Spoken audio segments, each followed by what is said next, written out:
be empowering lives. Sio mtu akuja hapa kufungua moro hapa, uibe pesa Minnesota ukuja uanze kutulingia hapa, unajenga manyumba zako hapa, alafu nasema you can take us nowhere. We will take you somewhere. I wish I can be a president today. I am sure nitakuwa president. Look at the issue of Somali president coming to open up a mall in Kenya without the presence of Kenya, and also hosting a flag of Somalia in EASTLEIGH.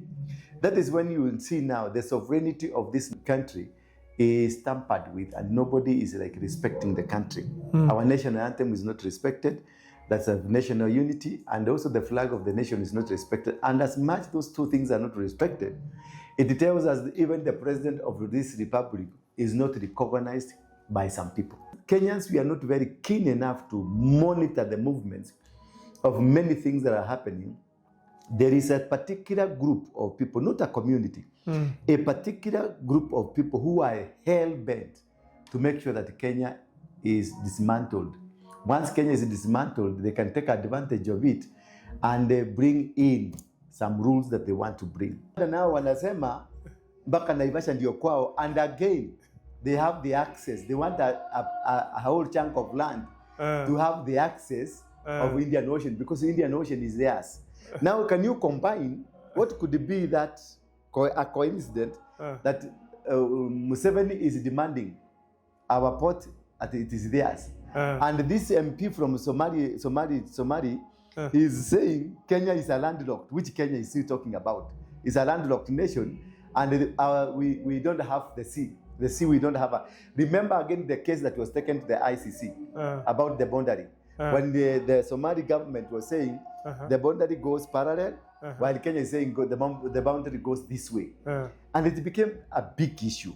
Yeah. So you can see it is like Kenya is under siege. Kenya is under siege. And it's like there is something cooking somewhere that is rich actually against this country. That's why I love Trump, what he's doing in America. Trump does not hate people. He loves his country. Because look at now, they are opening the border between Kenya and Somalia. Have they resolved the challenges that we are facing? The other day, Somali people from Somaliland were in Mandera. The army was in Mandera fighting from Kenya. Jubaland forces. They were in Kenya. We have terrorists all over.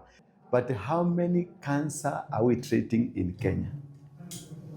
How many tobacco-related diseases are we treating? How many people are dying because of tobacco-related diseases? Now, the thinking should be, yes, you are bringing your 70,000.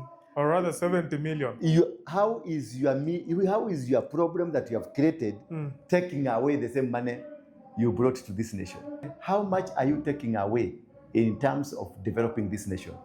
Actually, according to also the CS of Health, Ndura says, since Ruto took power, Kenya hasn't experienced any major terror attack compared to Uhuru's tenure, where we had the Westgate attack, the Dusit attack, the Garissa University attack, the other Raskamboni attack, and all those attacks. These are the pirates. The people that used to attack Kenya are the pirates. Okay? Pirates are from Somalia, are from Oman, are from those countries that are related to Syria, to Oman, those Muslims. Those are the people that are the Al-Shabaab. And that's Al-Shabaab was the one that was attacking Kenya, attacking the sovereignty of Kenya. These people are from the Somali government, and being from the Somali government or Somali nationalities out there, these same people that this Duale is talking about them, his own brother is in Somalia. The man that is saying that since the days of Ruto, there has never been an attack. Why? Because Duale is in the government. Junet is in the government. NSIS is the leader.